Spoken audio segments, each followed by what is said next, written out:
Are we ready? Yes, sir. Today, I am here to give you the assurance that I have not forgotten you. If we want to see the new evangelization become more than just jargon, if we want to see it grow legs and gain traction and change the world, we have got to take seriously our responsibilities as husbands and fathers, and especially as sons That was of me. God. I'm the one who said that. I want to propose to you then. I'm noticing I'm not that quoted something anywhere that here. our world is desperately in need of. Just wait. In the midst of this crisis, is Catholic Christian masculinity. If you want to be a good father, then bring your children to confession with you. I can't get there unless I become a man of ascesis, a man of asceticism, a man of training. A man not doing penance, a man not disciplined, is not a man. You guys have upped your game. You know what, guys? I gotta say, I love the concept of Man Show. Warning: the Catholic Man Show is about to begin.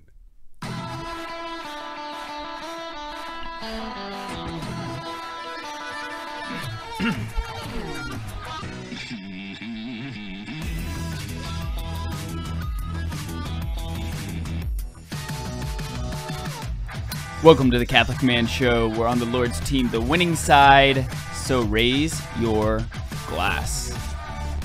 Adam Minahan here, sitting in studio. To my right is my best bud, David Niles. And to my left is my best bud, Dr. Ray Guarendi. He wouldn't say, he may not reciprocate the best bud. You're in the top 100,000. I'll take it. You know, Dr. Ray, of all the people that I know, you're definitely one of them. Not one time did I recognize my voice on that intro. Not once. This is your time to give us a good sound clip. Thanks for everything. I'm out of here. Yeah. Well, you do a lot of voices, right? So. Oh, yeah. Yeah. Yo, Adrian. Yo, Adrian. Thanks for coming on and hanging out with us, though. You guys didn't even pay me. No. So you're not getting any of my best stuff. You're getting what you paid for. Well, okay, so I think it's really good that you be a good person and a man, and that's good. Okay. And follow I'm Jesus. Done. I'm done. Yeah. Everything is good, and it's all okay. Yeah. Okay. We're all wonderful humans here. Mm-hmm. You all have stickers, and you get your trophies. I'm okay. You're okay. But your kid could be a brat. Yeah. I'm going to start displaying all my trophies on this wall. I'm going to make a trophy wall. That would be great. I'm gonna just every a lot month, of third places. A lot of third places. Every month, I'm just going to go to the trophy store and just buy something. That's what you find out. Do some shopping. You can be good. I found that out. I can be good at anything. You can buy trophies. I got trophies in everything. They'll just give them to anybody. Curling. I'm a curling champ. Wonder if I could in the Bahamas. big curlers down there in the Bahamas. Yeah. Yeah. I mean, it's competitive. Yes. Yeah. You want to? I get think into you the should drink? do a little more curls too. There, looking a little, Yeah. looking a little Look at smooth. that. Looking a little smooth. It's just tough for me to find T-shirts that fit in the in the biceps area. Yeah. Looks like monoceps to me. They just have merged together. So, Dave, we're here with Dr. Ray. We're going to drink a little bit of a different mimosa. We're trying to figure out ways. Isn't she the one that turned on Trump? Close. Okay. That's close. But this is basically a mimosa with a little bit of vanilla vodka, so it kind of becomes a dreamsicle. Sweet. Is what it is. Nice. We're running out of breakfast drinks to have on the show, at least in my opinion. Tang. Tang. Man, that's what my great grandma used to make. Yeah, us when we'd go over there. Easy. We'd go over there. Her house would be at a very comfortable 93 degrees with blankets all over the couches. She's freezing. And she's freezing. Asking, is it okay if I turn my space heater on? Let me make you some Tang. That's what we... I also used to get Tang at my grandmother's house, and I always loved it, and I always wondered, why is it just here? Like, why can't Tang be other places too? My grandmother was haven't figured that out. Italian, and she babysat me, so I know all the Italian cuss words. Nice. Yelling. That's all I know. I can cuss in Italian. I mean, what else do you really need? I mean, so you could play golf in Italian. Yes. Yeah, basically. Yeah. People can tell me you're going on the Man Show, and then I can respond in Italian. Yeah. I mean, so much of Italian is just like kind of a grunt sort of and hand gestures. Yeah. Kind of thing. Hey. Hey. Yeah. Hey. Yeah. It's very Bostonish too. It's a manly ethnicity. It really Totally. is. It's how we communicate. A lot of meatballs too, which I like. Easy. Don't point your finger at me when you're talking meatballs. Which I like. Point it at him. What are we talking about today, man? We're going to talk about your new book, actually. About time you get around to making some sales for me. Yeah. Why don't you throw it up there, Juan? Right. Where's your camera here? Right, see that one right there? right I got it right there. Down here. There we go. There it is. Over to. It's a little crooked there, isn't it? Other way. There we go. Raising upright kids in an upside down world. Defying the anti-parent culture. I thought you were going to say gravity.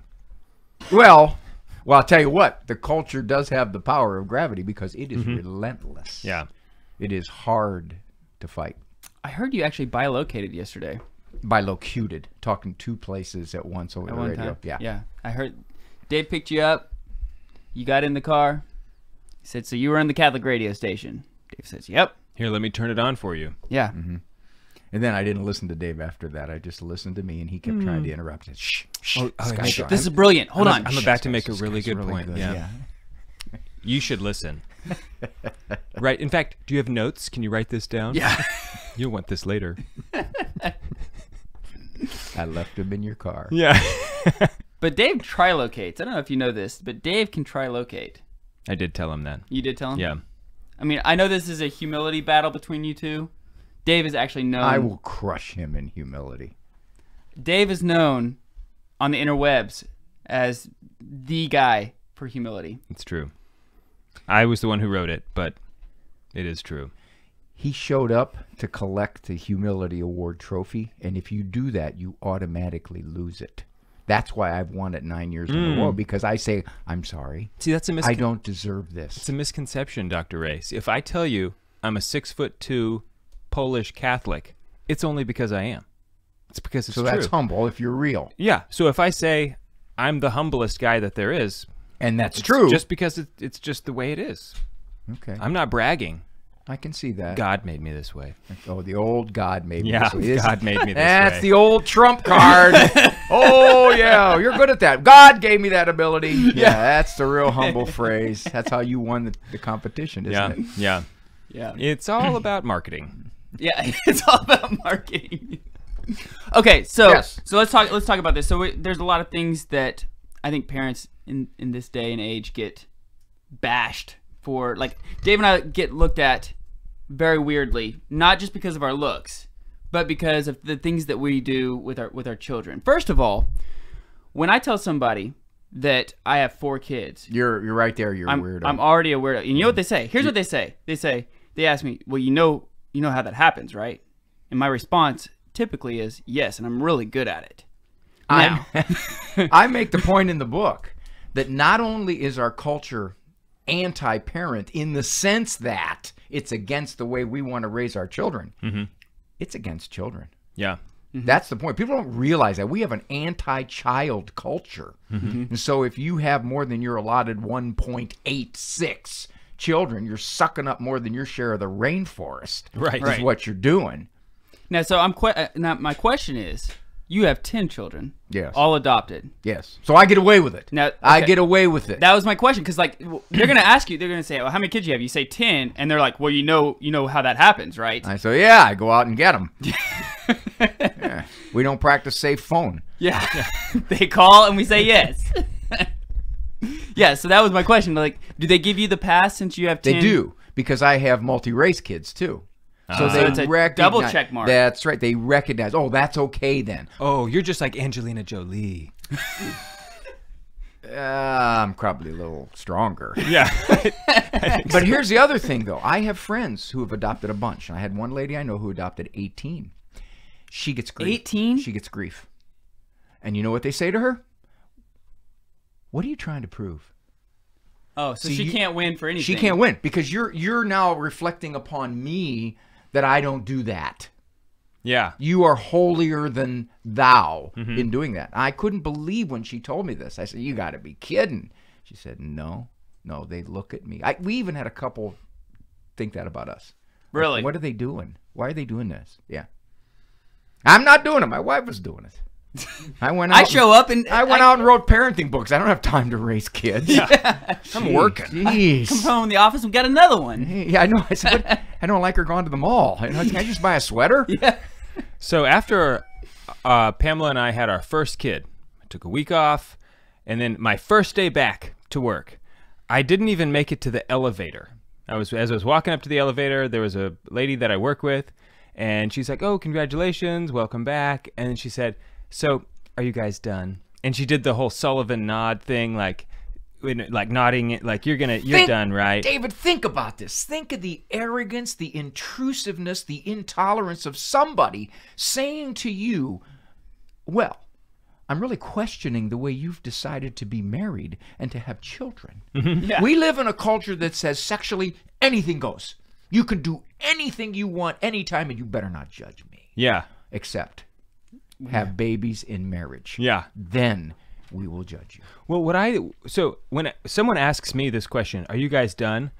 I look at them and say, "Are you asking me if I'm going to continue to have sex with my wife?" Good. That's a good look there. Like, you do the stupid look very naturally. It seems to fit you well. Yeah. It's like, I'm not sure exactly what you're asking me right now. Like, am I done with what? Exactly. Or like, you should get a TV in that bedroom. It's like, hold on, time out. So you're telling me you think TV is better than marital relations? You're doing something wrong, buddy. Yeah. Like, we need to have a little combo. I'll take you under my wing. Yeah. If it's Kind of absolutely depends necessary. on the program. Yeah. Here with Dr. Ray. Dr. Way. Way. I was about to say, we'll be right back. I am the but way. We're not going anywhere. So now I have to be careful what I say because we're on Facebook. Yeah. Yeah. Just the hot mic stuff that got politicians in trouble. Yep. Don't they ever learn? They live their lives. Could with you a imagine, though, microphone. being under that kind of pressure? Like, having to be every move you make critiqued. Like, even when you're tired, even when you have had very little sleep, you have 75,000 emails that you have to respond to, but you have to go out there and smile and act like you And your hair has to care. look good. That's the thing. It's like, See, you guys don't worry about that. No, I don't care. I don't care. I'm losing I mine. do. Yeah. I'm married. Italian, so I got Italian hair. You have nice hair. But you guys I'm just losing kinda mine. No, you're not. Oh, yeah. Oh, yeah, look at that right there. Oh, for heaven's sake. But you know what? I'm already married. Doesn't matter. Yeah, who cares? Yeah. What is it? You're doing like the inverse Well, tincture? I guess I would tonsure. Yeah, the Lord has seen fit to tonsure me. Yeah, tonsure. Okay, Yeah. because I would just simply say, do you know how this is happening?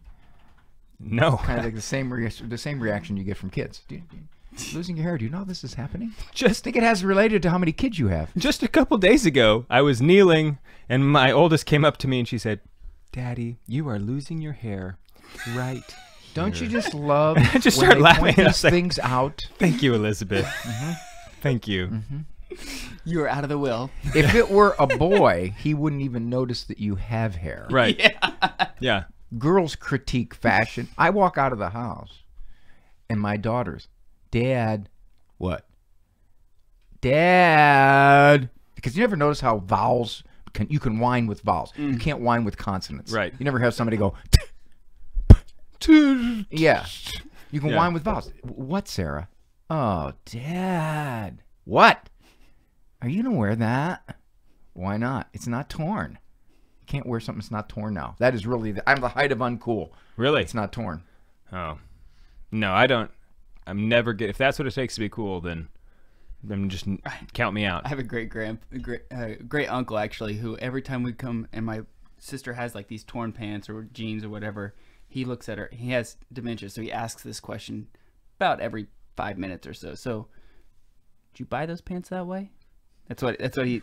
He's that's right. And he is seriously curious. Like, in all of human history, you didn't want to wear torn clothes. That was not a sign that you were doing okay. Right. And now we're so filthy rich that we have to wear torn clothes to show how cool we are. No, but we don't wear torn clothes. We buy torn clothes. If you tear them yourself, That doesn't. You can tell. You can tell. yeah. You know, it's like one of those. What do they call those knockoffs? You got knockoff torn clothes, don't you? Yeah. Those are Did it really yourself. torn. Yeah. You tore those. You actually did that. It looks terrible. You gotta get one of those fashionable tears. It's true. We live in a culture dominated by so many idiotic rules and ideas. I know. It's ridiculous. So, let's go back to pushing my book. Okay, let's go. Great idea. Yeah, Great let's idea. do that.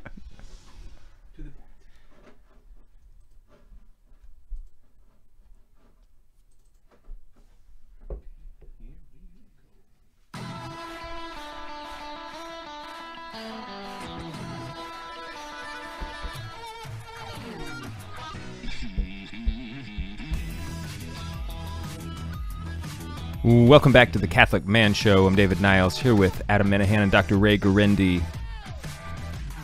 We're talking about how to raise upright children in an upside-down world. I don't know what the subtitle is of what the thing we're talking. Defying the anti-parent culture. You know why I put that in there?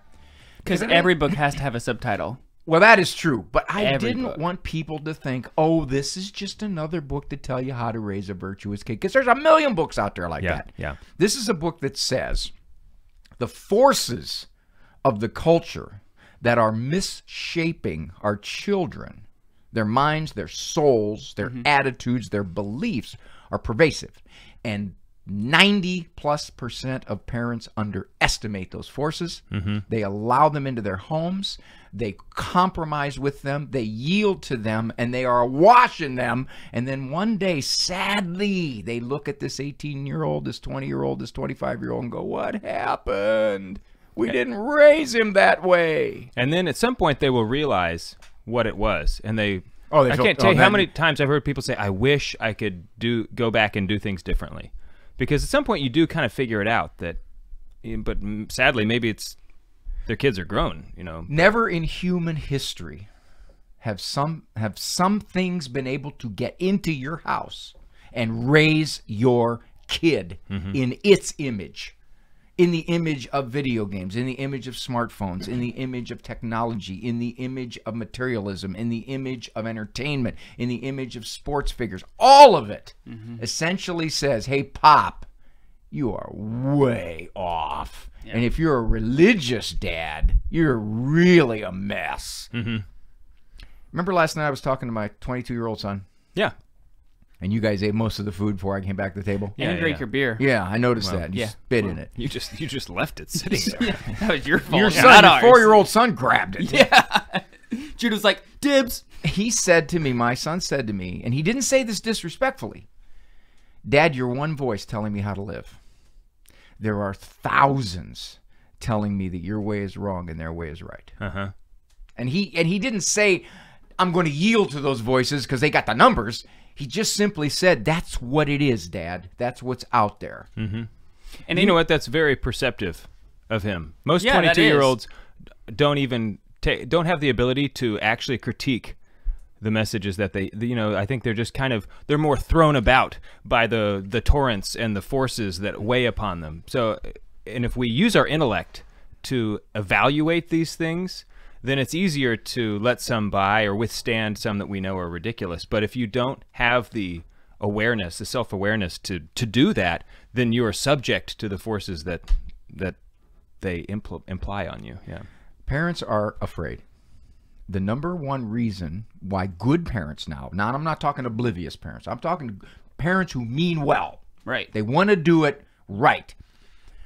They are afraid that if they don't compromise with the culture to some degree, their children will be resentful, will reject their values. You know, the old, well, if you set your standards too high, your kids are going to rebel. You know, that piece of nonsense that pervades parenthood now, and it's promulgated by the experts. So they're afraid. They compromise with it. They give a smartphone at age 13 because 98% of her friends have one. Yeah. So they're afraid to say, I don't think you should have one, but oh my gosh, she's getting so upset at me. She's getting resentful of me. I don't want to destroy our relationship. This is awful. I don't want to make her feel like an oddball. They collapse. It's routine. It's the psychological fear of not flowing with the culture. Okay, so I want to even go one more level. Actually, I want to go two. Okay, what about dads who say, well, here's my standard, but then the wife isn't on the same page with the dad? As far as like... That's a marital problem. That's a marital problem. Or vice versa. Or vice versa, Yeah. sure. That's a marital problem. And then how do you also do it with grandparents? Like, so let's say I have a standard, and then my parents come in and say, no, it's okay. Little Johnny is okay to have X, Y, or Z. You have more leverage over grandparents than you do your spouse. Well, we have an iPad, but they'll only use it at our house. No, yeah. they won't. No, they won't. Right. Sadly, there's a continuum of how much grandparents can disagree or undercut or think that you're not with the culture. Okay, these are the same. Like a comedian once said, these are not the same people who raised us. These are old people now trying to get into heaven. So, given that there's a continuum, are they directly undercutting you? In other words, if you leave the kids at their house, they're going to let the kids watch what they want to watch because you just don't let them watch normal stuff. Even though you've asked them not to. Even though you've asked them not to. And what happens in those extreme cases, they force you. They actually force you to limit contact or to only have contact when you're there. Yeah. It's sad. Now, there are those who disagree with you, but they will acquiesce reluctantly to your wishes. That's fine. Yeah, and they'll say things like, well, your dad doesn't want me to let you do this. You know, I'm the good guy, and your dad's the bad guy. Yes, that's really, and use a cliche, throwing you under the bus. It truly is. Yeah. I did that to my wife one time, just once, and I learned, gentlemen, don't ever do this. Kids came to me asking for something that their mother already said no. I said, well, if it were up to me, I'd let you. Yeah. Yeah. I didn't realize my wife was that strong. Yeah. My head hit the ceiling. Yeah. Several times. She said, don't I ever. think it may have been the fan. Yeah, don't ever do that to me again. And she was right. She was totally right. And if grandparents put you in that position, for example, here's a common one. Indulgence. They give you tons of stuff for your kids. Gifts, Christmas time, 16 stuffed animals. We used to give 80% of it away. It didn't stay in our house. It went to Children's Hospital where the kids delivered it and gave it to the volunteers for those kids who are in that hospital who don't have a single visitor on Christmas except the nurse. So we gave it to them. And now, how'd the kids react? A little bit. They kind of didn't understand it, but then they got used to it. That's the way we did things. And then I had... And you have daughters, so you're going to find this out. Yeah. I had a narc daughter. Grandma, you might as well not give me a baby doll. Mom and Dad just give it away. Yeah. And she was 8 months old. So what we do at our house before Christmas or before a big birthday, we have our kid get a trash bag, and they have to pick out which brother they're going to give away. Which brother they're going to give away. You know, we tried that, and it didn't work out. Yeah, well, the same brother always got given away. How did you didn't do a very good job? Started with 16. Started with 16. Yeah, okay, that's pretty good retention rate. It is not bad over time. Over the years. Yeah. But they pick out their favorite presents or their favorite toys that they have, and they give them away because they know that more's coming in. More's coming in, so we have to make room. What do you mean they pick out their favorite toys to give away? Well, we first said they pick out their siblings' favorite toys to give away. Well, at first we said let's just pick out some toys. Well, they always picked out the ones they never played with. Broken ones. The ones that were half broken or like missing a piece or something that they never played with. They quickly learned the scam of that system. Yeah. Right. So we'd always say no, ones that you play with on a regular basis. And I talk about that in the book. I have a whole chapter called Overstuffed in the book. I talk about the materialism and how that leads to the kind of kid that's entitled, that isn't happy with what he has. And I talk about Christmas. This is not their birthday, okay? Christmas is not their birthday. So as a result, we do exactly that. I recommend that in the book. You go through, I call it thinning. You go through what they have and you decide, what are we going to share with someone who doesn't have anything? And it's such an odd thing that the relatives are going to be upset at you. That you might as well accept that. That's going to happen. Instead of them saying, hey, David, Adam, wow, that's good thinking. Wow, we complain about children being ungrateful and entitled, but you guys are doing something about it. That's wonderful. Right. No! And your little dog, too. Yeah, I'll get you. Yeah. Pretty. Yeah, that's true. I mean, I'd be okay with them keeping their favorite of the two, but I would probably... See, he's already cracking. Yeah, he's already cracking. No, we tried to do this. I totally was... I realized, I've been saying for years, why do we have all this stuff? Because I have never bought my children a single toy. I have never bought them. I don't know where all of it came from. They're going to be on Springer. You know that, don't you? Yeah, I'm sure. Yeah. But I don't know where all these toys came from. And I have always said, like, we have to get rid of these. And then we went to do it. My wife and I were kind of doing some pre-combing, like, we're going to get rid of a lot, and then we'll let them pick some to get rid of. And I realized it's me. I'm the one we don't want to get rid of that. Remember this? Remember she used to sleep with us when she was 2? Exactly. And I was like, it's me. I'm the reason, you know? So it's like, I have some issues, Dr. Ray, I need to work on. Excuse me there, David.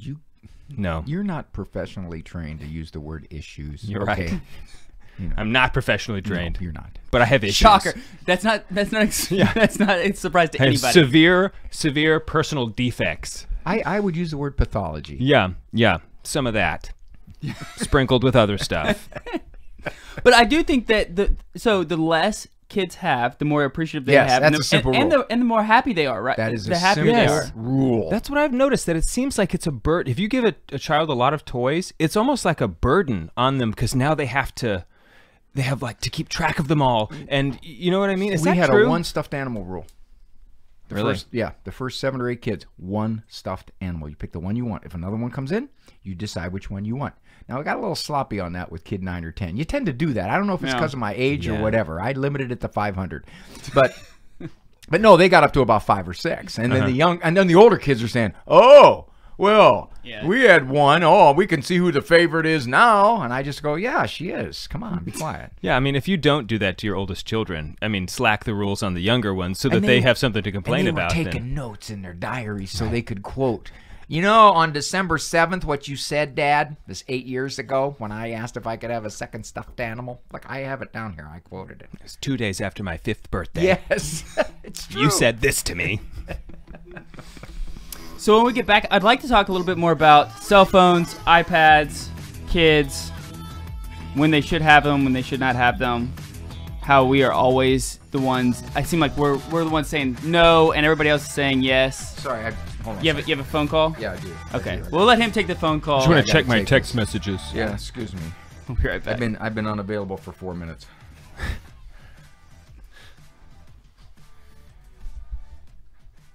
But I want to share with you guys a story from last night. I didn't went to the talk because I went to Cirque du Soleil with my mom, kind of like a. You went to Cirque du Soleil over me. Yeah, I love more entertaining. But anyway, it was a date with my mom, and we were sitting at like very good seats. It was like third seat from the stage, and in front of us there was a mom and dad, and like a 10-year-old maybe, and the 10-year-old was completely unimpressed by anything.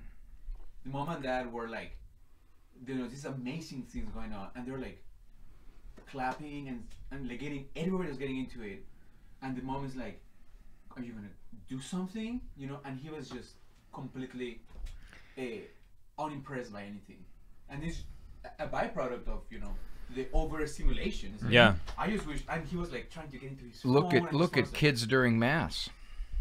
They look like pillars of salt, these 12-year-old, 15-year-old, 18-year-olds. And that's probably nice. Lot's wife. Yeah. So, but I was just like, it's a loss of the sense of awe, of wonder in the life.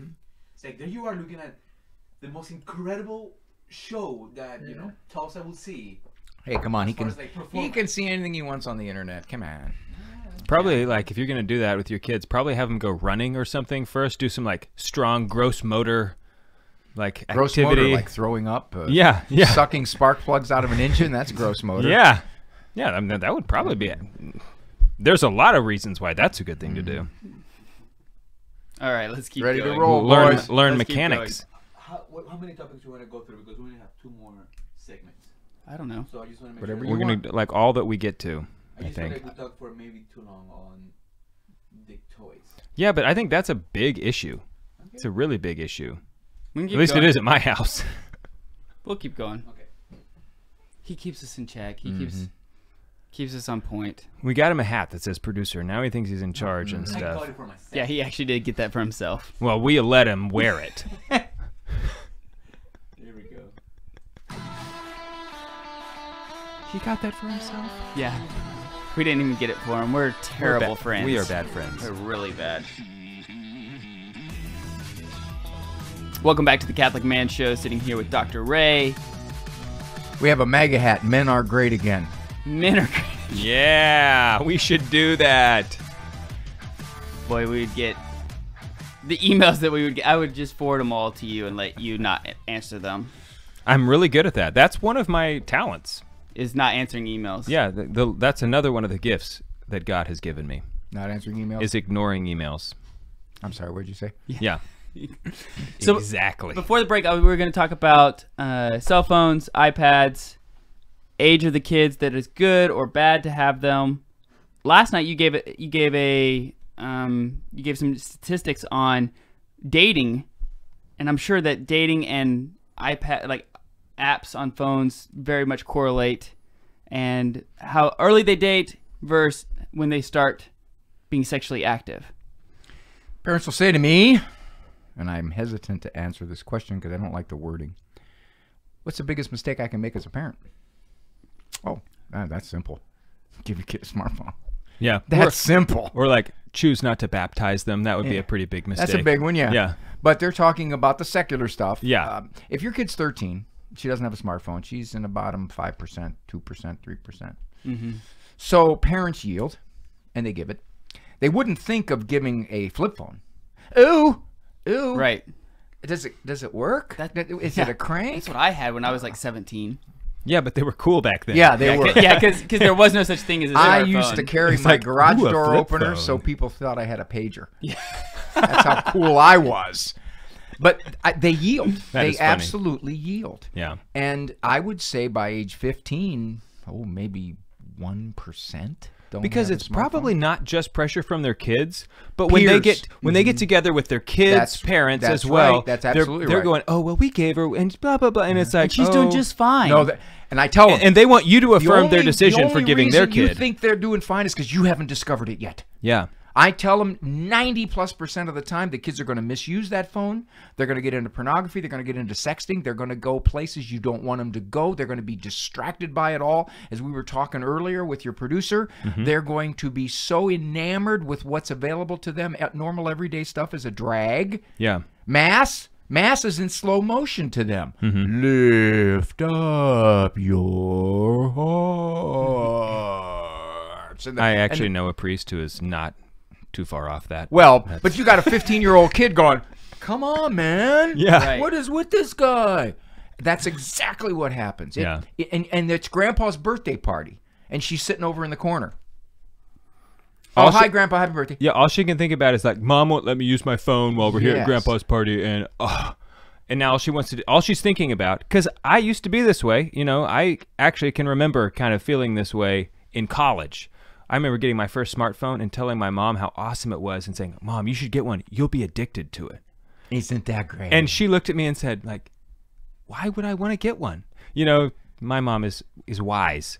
And he didn't get that. No, that part not genetic. It's not. Turns out wisdom's not genetic. It's No. not. That doesn't work that way. But part of the problem here, one is the adult peer pressure. You're absolutely right. Yeah. The whole herd is heading that way.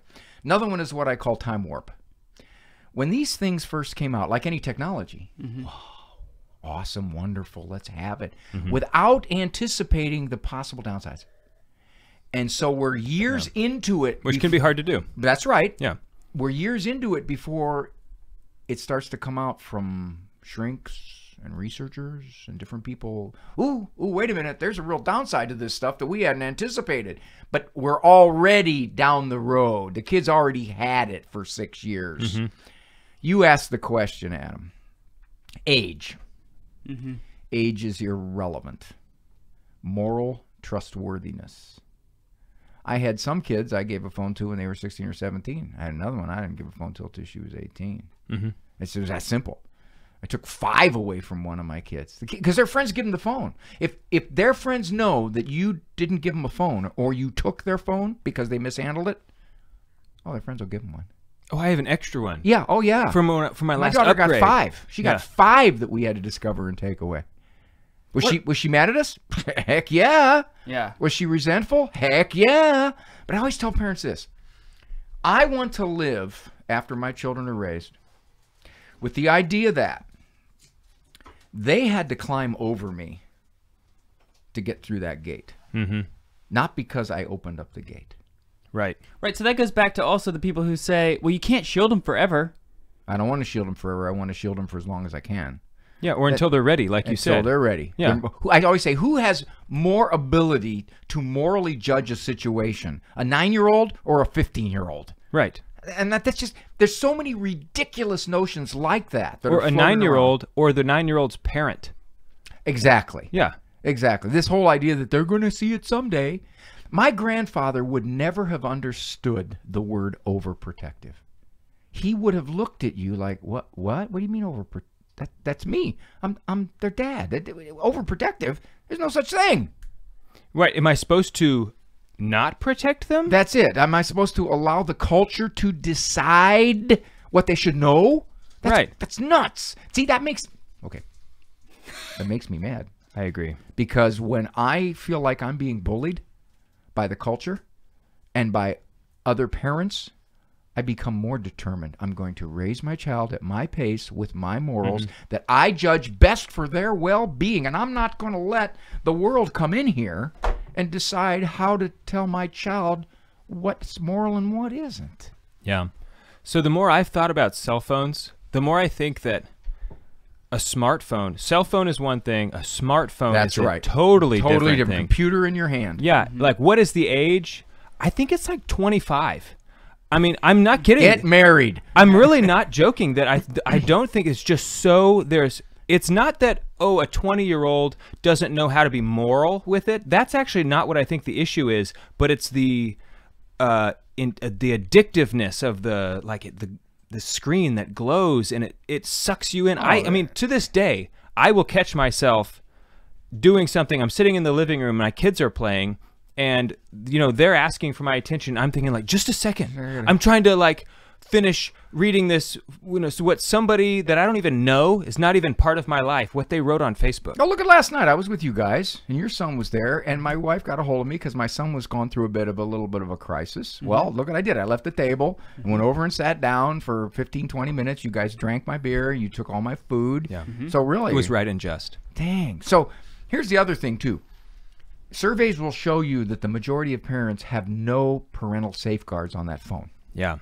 That's the other thing. I say, okay, you want to give them a smartphone? Then you better get the utmost in parental safeguards. You can't go on the internet. You can't have certain apps. There's time limited. After 9 o'clock, that phone shuts off and you can't get on it. But parents don't do that. No. They assume, and I'll tell you, many good Catholic Christian parents are blindsided because they just assume their kid was trustworthy. She's not like that. Well, and most of the time, it's not even the kid that's the problem. It's that these porn companies are going after them. It's not that they're necessarily reaching out to those porn companies, but those porn companies and those other filth websites are attacking them or trying to get to them. Saw a survey. 90% of 11 to 19-year-olds have seen pornography on the internet. 90%? Yeah. The average age of exposure is 9. Oh yeah, it's really, really young. And that has dropped like 2 years in the last handful of years. It used to be 11, not that long ago, and just in recent times has dropped down to 9. I mean, so it is. So I mean, it's going to be 7 and it's going to be 5 in the womb. It's going to be in the womb. Yeah. Before we know it, it will be just preschool. Preschoolers are bringing porn to their preschool class. I mean, that won't shock me at all when it happens. Well, that'll set them up to watch some of the shows on Netflix. Right. Yeah. That way the rest of the stuff doesn't look so bad. There you go. But I wonder if part of it is that even the baby boomer generation and certainly generations before them grew up. It was a different time. The culture was different. There was a culture that helped provide built-in safeguards. There were guardrails. Yeah, so you literally didn't have to do this stuff as a parent. That's right. The average parent has to have much more of a vigilance, much more vigilance. This is not a farm in 1880. Okay? Right. Much more vigilant, much more aware, much more of a stiff spine. They have to not worry that their kids are going to resent them and rebel. I stopped going to church. You know why, Dad? Because you made me go to church. That's why I don't go to church anymore. That one thrown into parents' face, which is pure nonsense. Right. Are you going to stop eating green beans? Yeah, too? I stopped going to church because I don't want to go to church anymore because I don't like the morals. Right. So don't blame Mom and Dad. But the reason I wrote that book is because Now probably the #1 referral I get is parents of young adults who say, "What the hell happened?" That's what they say. That is so sad. We didn't raise them that way. Why are they like this? Why do Yeah. they think like this? They've jettisoned our morals. They've jettisoned our religion. They're hostile toward us because we're the Neanderthal throwbacks Yeah. to think like we do. And I thought, man, I got to do several things. One, I got to give parents the spine to stand against this. That's the first thing, because they know down deep they're right. The parents down deep. I had one mom say to me, "Well, you know, if it were up to me, they wouldn't have a smartphone." And I looked. Who's it up to? That's exactly what I said. Who's it up to? Who's it up to? And so I try to give them the stamina to stand against it. And their relatives too. Their relatives and grandparents. This happens all the time. And then I try to make them aware of the forces. Remember the movie The Fog? Remember that yes, movie? I do remember that movie. The Fog or The Mist? The Fog. Okay, I've seen The Mist, and it is the worst movie I've ever seen. I don't know The Fog. The Fog was this seeping kind of malevolent force, and you couldn't keep it out. It found cracks. That's what the culture is like in shaping our kids. It's like a fog. It gets into your house, and you've got to know it's coming. I do want to talk about making sure that we're on the same page as husband and wife. Yeah, we skipped over that. Kind of skipped over that. So when we get back, I want to do that. We'll come back and I also want to ask, what's the most common question you get from guys our age on your radio show in regards to parenting? Ooh, okay. So We'll be right back. we're not going anywhere though. I'll be right back. I think, yeah, I know what the most common question is. I'm ready. Okay. I wanted to give you a little bit of a. I didn't want to spring it on you. Give you a little bit of time. What was another one of the chapters that I was looking at that I thought would be a good? When are you go? Well, I'll wait and I'll ask you at the very end of the show when you're going to audiobook this. I talked to them yesterday about this, and they don't have it in audiobook, but I guess that's I know they don't. It's all download, right? They don't make CDs anymore, right? Right. Correct. Okay. They do LPs. Betas? Yeah. What are you talking about? LPs? Records? Oh. I think they'll let me do it. I think if they think it's going to be worth their Well, all while. your other books are audiobook. Are they? I Yeah. didn't even An know that. audiobook on You're- on you're- vinyl. That you're would the be one giving it. Well, that would be what they did is they awesome. took my CD. I did all the CDs, and then when they discontinued the Yeah, it would. CDs, I'll bet they just put them there. No, because it's like exactly how you. It's word for word. Like, look, you have all of your. By Where Dr. do all Ray, those stars come from? narrated by Dr. Ray Guarendi. So you read your book. I did. 5 stars on all of those? Yeah. That's got to be a fraud. It's just like a participation trophy. You can pay. Yeah, Yeah, everybody it's gets a 5 participation- stars. You Everybody can gets- pay for those. Yeah. Yeah. So you're gonna do that with this book too, correct? Well, I read them for CD, and then they sold the CDs for a couple of years, and then they discontinued the CDs and probably just. That's what they do. Did A lot that. of audiobooks Okay. sometimes even have in there, please insert CD number 2. It's like in the audiobook. Okay. Or I even heard one on Libby or Hoopla or one of these apps where you can get free audiobooks, and it said like, please turn to side B, and it's like, this is a cassette tape. This is awesome. So there's a comment here from a viewer. Okay. So it says, Oh, are you talking about Mr. Comer? Yeah. I was gonna bring his question up if we have time. well, Let's just do it right now. let's address it now. Okay. So it says, my son is 11 and goes to Catholic school. I have a terrible time getting him off the tech. I'm divorced and his mother buys him the tech and is fine with it. His school uses tech in the classroom, but I don't believe he or his friends can make decisions between a good Tell me when. and between a good use and otherwise. This use in school seems to promote the general use. I'm on the school board and raise this issue to no avail. What are some thoughts? It's Catholic school, but Yeah. Well, we could address that. That'd be a nice segue when we come back to the top here. Okay. Parents don't agree, especially divorced parents don't agree. Yeah. Yeah. Yeah, that- But what about, just quickly, tech in the classroom? Unfortunately, I hope a lot of schools are coming to the realization that they need to have safeguards on everything, and a lot of them don't.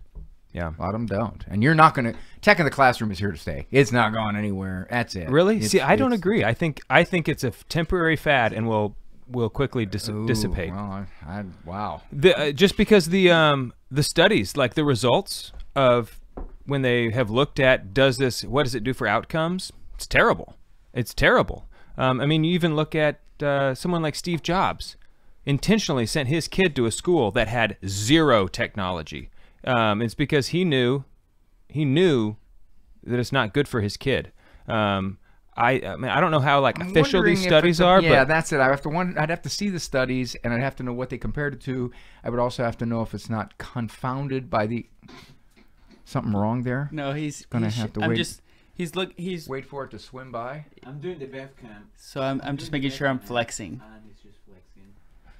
So I would wonder also if it is not so much the technology learning, but the distractibility that the children can get into while they're supposed to be I think learning. it creates there's correlation the there. distraction. You know, when you give everybody a laptop or a Chromebook or whatever, and you're supposed to be sitting there. Exactly. The distraction of. I just think it's a stupid idea. It doesn't actually add much, other than you can turn your homework in electronically, and it makes it a little bit easier for the teacher to come and grade it all or whatever.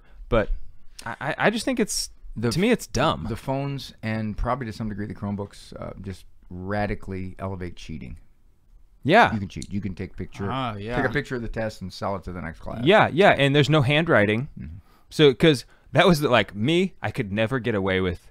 My handwriting was so bad, and still is, that it's you take one look at it and you say, that is David Niles. No doubt about it, because I can't read any of it. Well, she didn't know because you couldn't read your name either. Right. But she didn't have to. Wouldn't have mattered. Just because, anyway. Okay. Yeah, let's do this and take care of this gentleman. A viewer said, please stop flexing. I did. How could the viewer tell you were flexing? I didn't even notice. I just notice it didn't say anything about me. I just sneezed, and that was about it. It just happened. It just happened. Okay, I was waiting for it to swim by. All right, ready? Yeah. Last segment, guys. By the way, you have run out of money. I was gauging this on the basis of what you paid me. Oh, wow. About 3 minutes from now, I'm just shutting down. You're just... Okay. like at Disney World. Insert a quarter. We'll just keep saying, great point, Dr. Ray. Were you guys going to hit Covenant Eyes at all? That is good. Yeah, we need to... Yes, we will. Because, in fact, just do that on the top. Okay. Because Catholic Man is the coupon code for 30 days free. Okay, good. All one word, 2 words? One word. One word. All right, here we go. No caps? Caps. Who talks first? You talk first? I talk first? Me? Who's on first?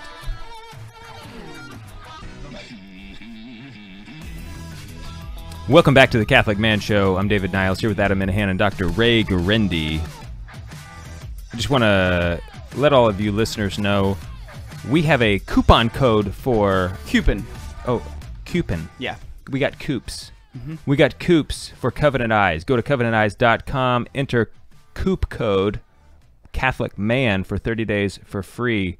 If your child already has a smartphone and you don't have Covenant Eyes on your child's smartphone, I'm just going to tell you, you have missed something that is a responsibility of yours. Well, as a parent. let's scare them a little more. The odds are quite high that your child is eventually going to blindside you with the misuse of that phone. Right, but even if they don't, even if you do have Saint Imelda for a child, Imelda. yeah, nice fictitious name for this moment. No, Saint Imelda is. Yeah, but I'm just saying that's the one. I'm just saying if your child is like her, who is she's just at 11 years old, she's already a pure soul, levitating. Gotcha. Yeah, exactly.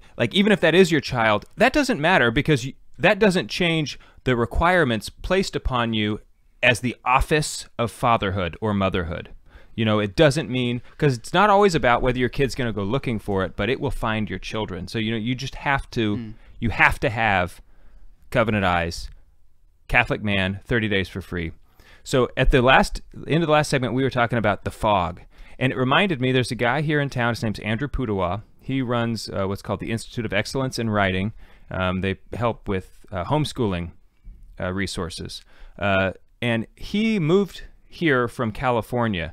And what made him leave was that he kind of came to the point where he realized the culture was like a fog. And he had this image of, he had his family in his house and all the doors shut, but there was this fog pressing in, and it was like coming in under the cracks of the door. Talk about that in the book. And he realized the only way to keep it out is for me to create positive pressure in the house inside, to push, to keep this gas from this noxious gas from getting into the house. Nice image. Yeah, and so because we talked a lot about, are your kids going to resent you? You know, there are actually kids who grow up to resent their parents. Yeah. And some of that is just like, maybe that's just the way the kid is. But also I think it could be that it's not about just being Mr. Negative all the time. It's like, no, you can't do that. You can't do that. You can't, we're not a drill sergeant. We need to give our children something good. You know what's big for dads? It's huge and it's easy. Affection. That's huge. That's easy to do. Hugs and kisses, that counters so much. Yeah. You know, that 22-year-old that I told you about that had the 1,000 voices, I've kissed him since he was a little boy, and when he went and played basketball at high school, before he went out in that court, his old man went up to him, wrapped his arms around him, and gave him a big kiss on the neck. And you know what some of his buddies said? I wish my dad would do that. This certainly dispels the myth that kids don't want to have their parents give them affection out in public. Yeah. I'm Italian. I'm going to kiss him. Yeah. You know what that means? Yeah.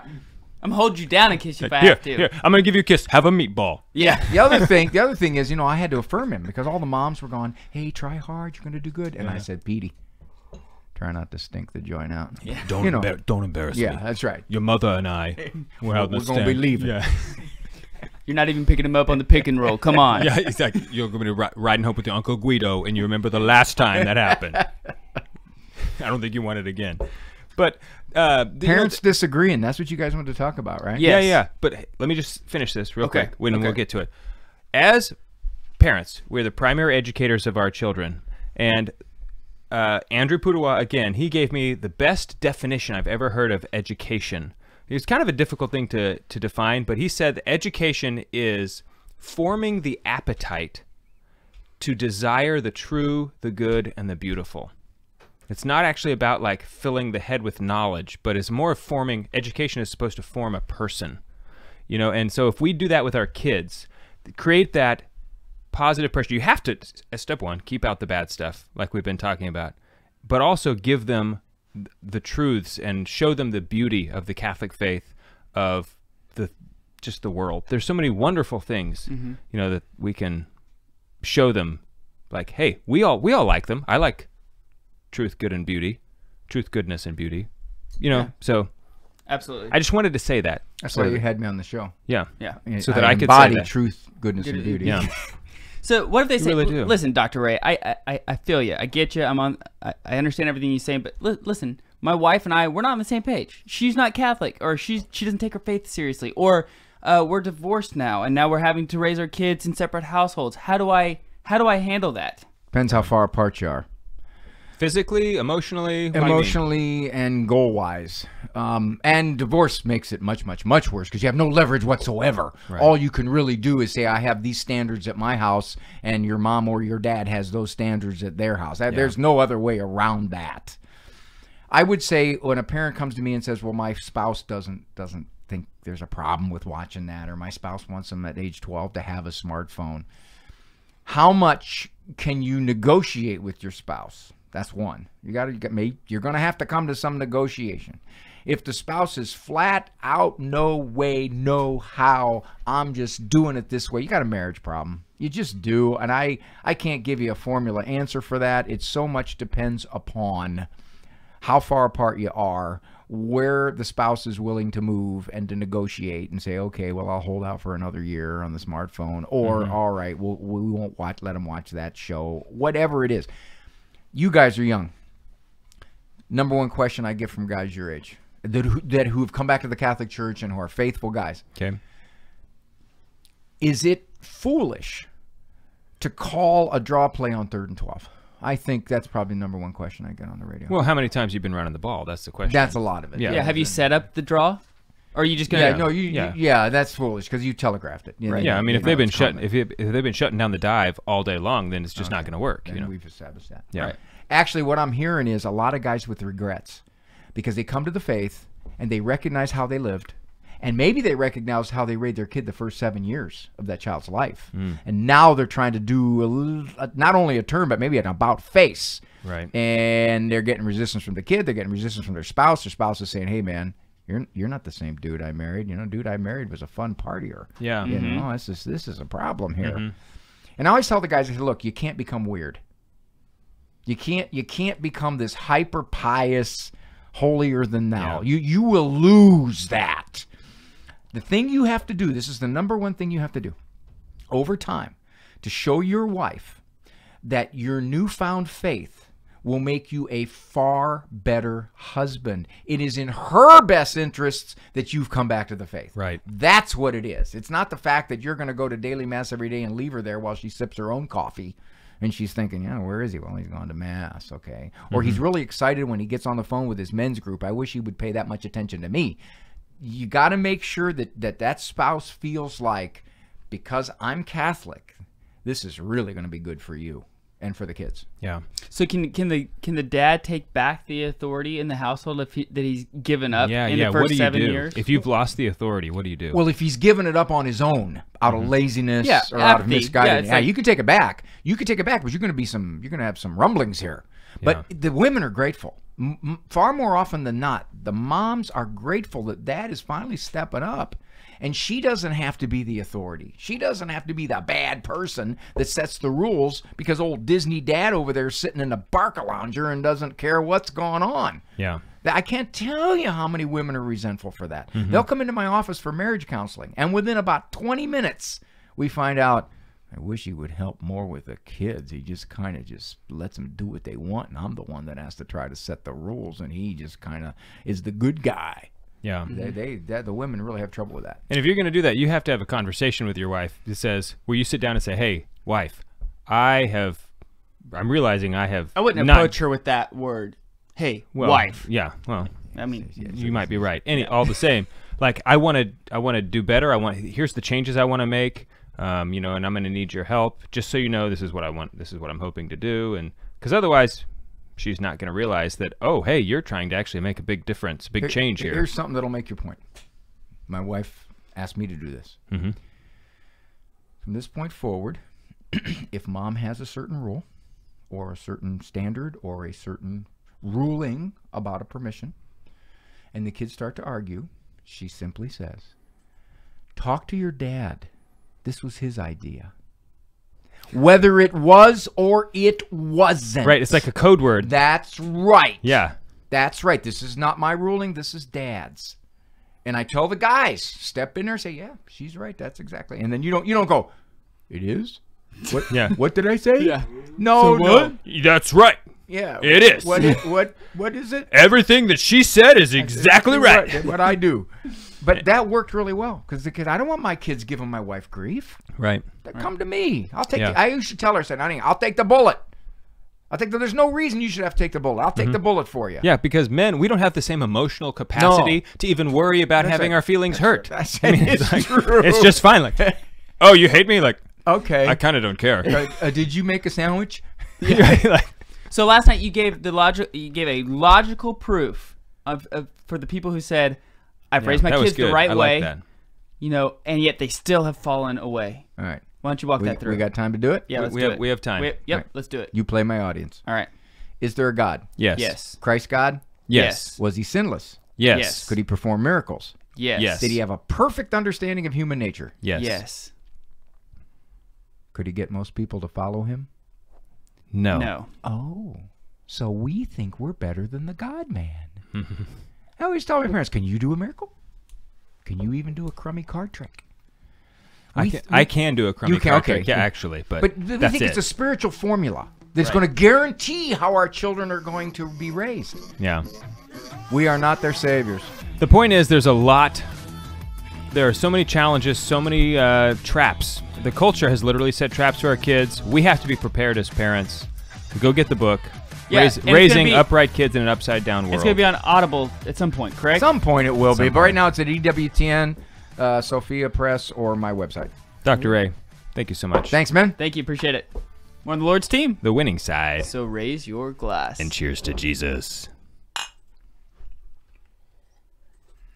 So, after listening to your talk last night, I got home and I was like, you know what? Doing pretty good. Like, that wasn't meant that for way- you. yeah, to think like, that. I feel pretty good So about you did myself. really bad. You did really bad. So I You know, wanted to guys ask. hear what they want to hear, right? Yeah. I think I did pretty Yeah, good. you Sort of hear like- that, honey? Hear that, honey? Sort of like when we look in the mirror, like, you know, guys look in the mirror and And they like, see look it. at, check me out. Done, you know? And the girl sees this Like, big belly. when I and suck big- my gut in, like, I don't look half bad. Whereas the women who are just gorgeous, they're like, oh, look at my hips. yeah, exactly. These pants make my butt look big. And we're over here like, yeah, it looks great, you know. But anyway, I asked my kids. I said, kids, who's in charge of our family? And I was so proud of them because both my 4-year-old and my 3-year-old both said Jesus, and I was like, oh, come here. Wait a minute. See, that's a nice. Get over that's here. a nice political answer. Yeah. Not gonna say no. I'm not gonna say dad. Right. Got to find a third party. Yeah. Well, then I asked them like, okay, you're right, but who did he put in charge of our family after him? And he said, you. And I was like, yes. Yeah. Because you know what you're doing? Because you're doing this. And who did he put in charge? Yeah, of? exactly. Who did he put in charge? Right. I go, your mom. Yeah. Your mom doesn't. Yeah. Mom makes everything run. Yeah, that's true. My toast has bones in it. Thanks, man. I appreciate it. That was fun. We're good. Wait, let's just make sure we have no like Facebook. He's already paying. We didn't have the film in there. We had no film in the camera. Yeah, we had to start all over. And No, all we're my good. jokes that I We're good, said, we're good. we have to. Got to